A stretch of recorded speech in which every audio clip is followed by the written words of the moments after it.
mga pasayan yan, sa niya na sa naging maanyag nga half Filipino, half Filipina nga gala, ang iyong inay pasayan, Jolena Palilen, nga super kalamisyang bayhana, and welcome back to my self-love channel!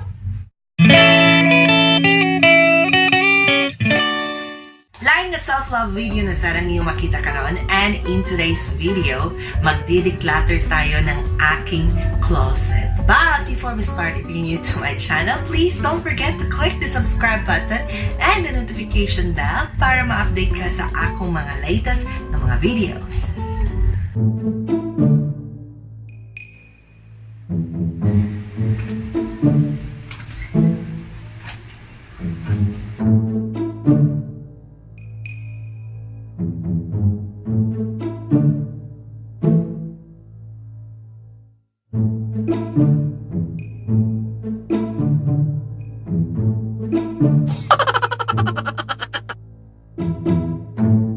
Magdi-declutter po ako ng aking closet ngayon, mga pasayan yans, kasi may mga items ako or may mga clothes ako doon na hindi ko na sinusuot, and then nasa drawer or nasa closet ko pa rin sila, so kailangan ko na silang i-give out.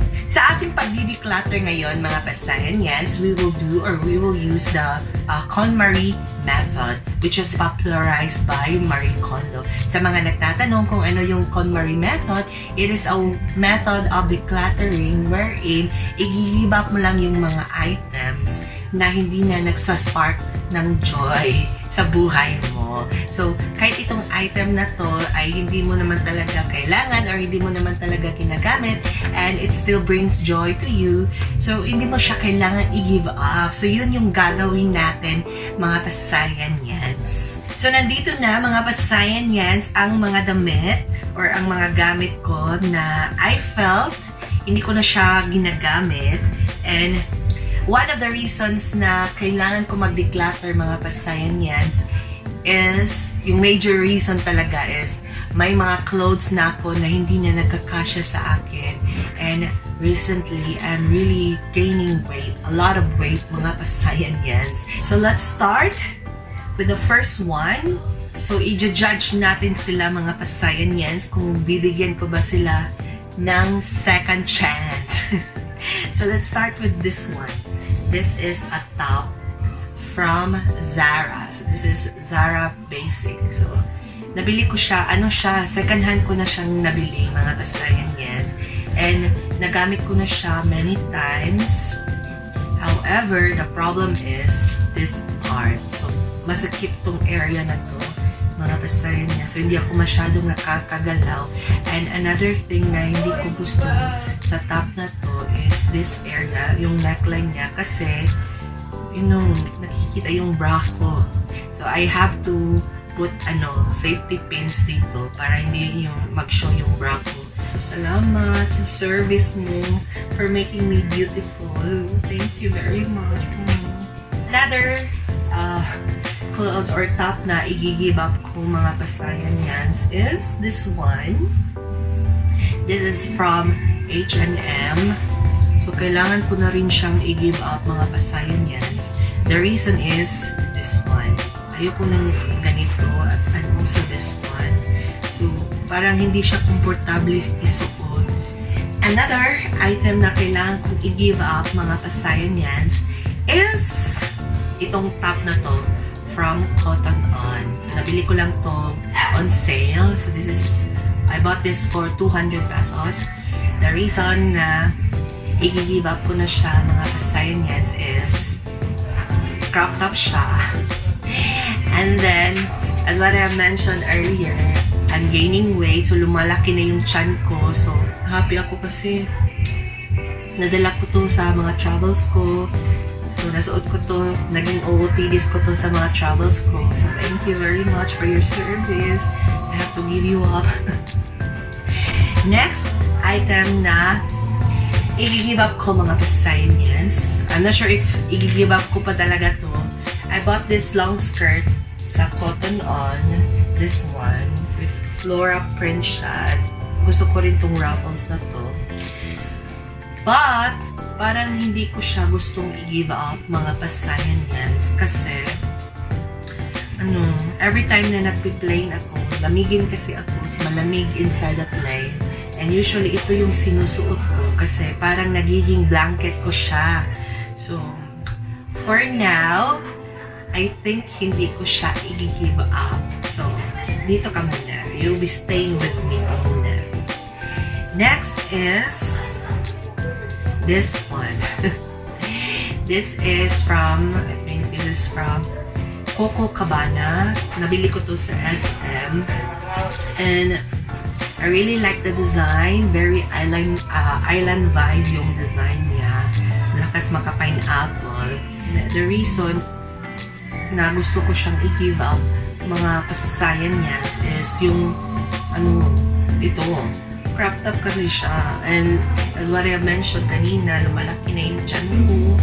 So parang nagdadalawang isip ako na isuot to. And another reason na parang gusto ko siyang i-give up is ditong area na to, itong buttons, hindi siya totally naka-close kasi parang siya, masikip na siya sa akin. So, next item na i-give up ko mga kasayan yan is this skirt from Forever 21. So, nabili ko to on sale. And, same reason kung bakit ko siya i-give up mga pasayan yan. So, malaki na ako, hindi na siya magkasya sa akin. At sa nakakita nyo, na-damage yung zipper nito mga pasayan yan. Kasi, pumutok yung zipper. Kasi lumaki na ako masyado. So, kailangan ko na siyang i-give up. So, thank you very much sa service mo. And another reason, kailangan ko siyang i-give up mga kasayan is masyadong bright, masyadong bold yung colors niya. And at this point, as what I have mentioned, gusto ko na lang yung basic na hindi boring. So, yun yung gusto kong fashion statement na kasayan niya. So, this one, I have to give up. So, thank you very much for making me beautiful.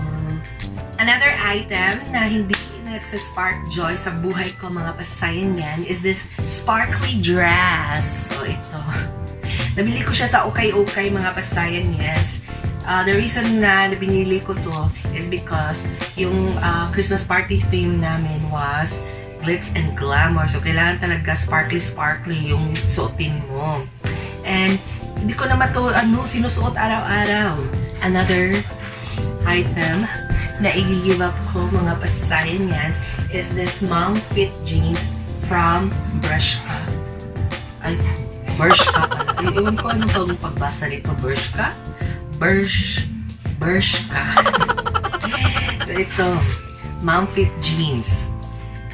I-give up ko na to kasi hindi na talaga kasya sa akin. Hindi na siya mom fit. Parang na siya, skinny jeans sa akin, mga kasayan yan. So, give up ko na siya. Thank you very much.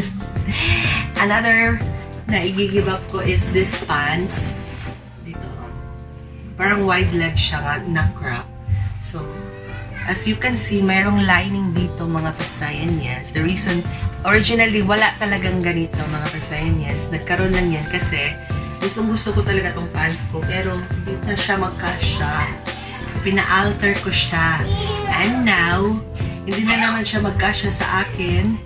So, nag-give up na talaga ako. So, kailangan ko na lang mag-say goodbye sa kanya. So, thank you very much for being part of my OOTDs. Pero kailangan na talaga kitang i-give up. Hindi na talaga ka magkasya sa akin. So, paalam, kaibigan mo. Another item na gusto kong i-give up, mga pasayan yan, is this denim na pencil skirt ko na nabili ko sa Okay, mga kasayan yan. And same reason, hindi na talaga siya magkasya sa akin. And as you can see, may din ganito, pina-alter ko kasi siya, mga kasayan yan. Kasi nung una, kasya siya, pero nag-gain ako ng weight, so pina-alter ko.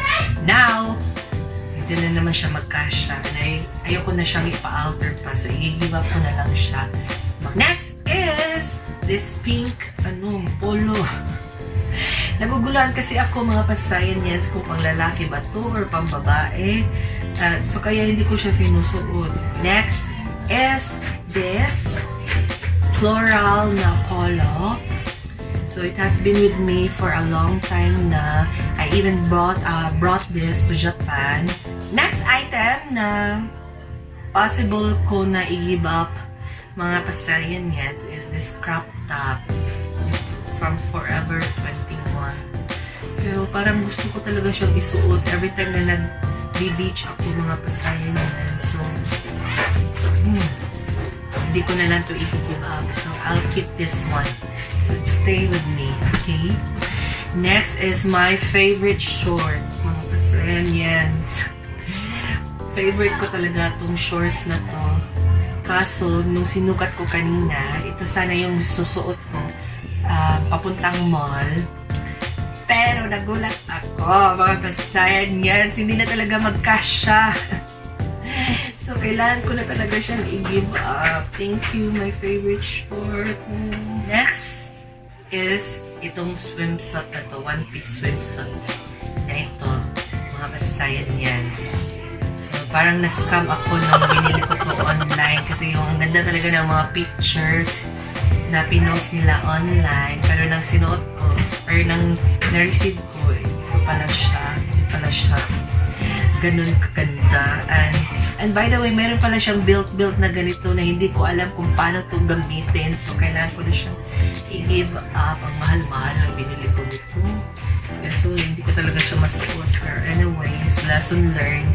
So, ganun talaga mga pasayan yan. So, huwag bibili agad. So, kailangan mong isipin bago ka mag-desisyon na bumili. Anyway, moving forward, ito yung next item na i-give up ko mga pasayan yan. Ingat talaga. Ang kapitbahay. Anyway, ito yung next item na i-give up ko kasi hindi ko na siya sinusuot. So, kailangan na ako mag-say goodbye to this top. So, thank you very much for being part of my OOTDs. Next na item na i-give up ko, mga pasayan yan, is itong top from Zara. So, hindi talaga siya magkasya sa akin, mga pasayan yan. At kailangan ko bumili, every time na sinusuot ko to mga pasayan yan, kailangan kong bumili ng safety pins. Kasi, lumulusot yung bra ko. Ano ba ito lumulusot? Parang basta, kita yung bra ko. So, kailangan siya lagyan ng safety pin. So, another item na possible kong i-give up mga pasayan yan is this dress na nabili ko. This was a birthday present for me. So, binili ko to para sa sarili ko kasi nag-celebrate ako ng birthday ko. And ang problema, again, lumalaki na yung auntie nyo. Kailangan ko na talagang mag-diet kasi hindi ko siya mapagkasya. Nahihirapan talaga ako i-zipper ito, mga pasayan yan. So, pero feeling ko ano pa ba naman siya, kakayanin pa ba naman siya. So, for now, hindi ko muna siya i-give up. Mahal kaya ang bili ko nito, no? So, ayoko siya i-give up. Last, but certainly not the least, mga pasayan yan, na possible kong i-give up. Hindi ko muna siya, feeling ko, hindi ko talaga siya mag-give up, mga pasayan yan. Kasi, ito, maganda talaga yung design niya. Gusto ko talaga yung design niya. And, the main reason, mga pasayan yan, kung bakit hindi ko siya mag-give up, is ito yung pinakamahal na dress na nabili ko. So, ipapa-alter ko ito ulit. As you can see, hindi na talaga ito yung original na cutting niya, mga pasayan yan. Napa-alter ko na to kasi hindi talaga siya magkasya sa akin. Tumaba talaga ako, mga pasayan yan. So now, kailangan ko na naman siyang ipa-alter ulit para magkasya na naman siya sa akin. Yun na nga yung mga items na i-give up ko, mga pasayan yan. At nagbabalak akong ibenta sila through Facebook. So, i-check niyo yung Facebook ko. Baka mag-post ako at ibenta ko to sa murang halaga, mga pasayan yan. So, follow niyo na ako sa aking Facebook, Instagram, at Twitter account. Baka magbebenta ako doon ng mga clothes ko. Anyway, I hope nag-enjoy mo sa akong video. And if you like this video, please don't forget to give this a thumbs up. And if you have suggestions or mga ideas kung saan pagpakita og self-love, please comment down below para atong ma-discuss sa atong mga umaabot na mga videos. Mga Pasayanyans, always remember that learning to love yourself is the greatest love of all. See you!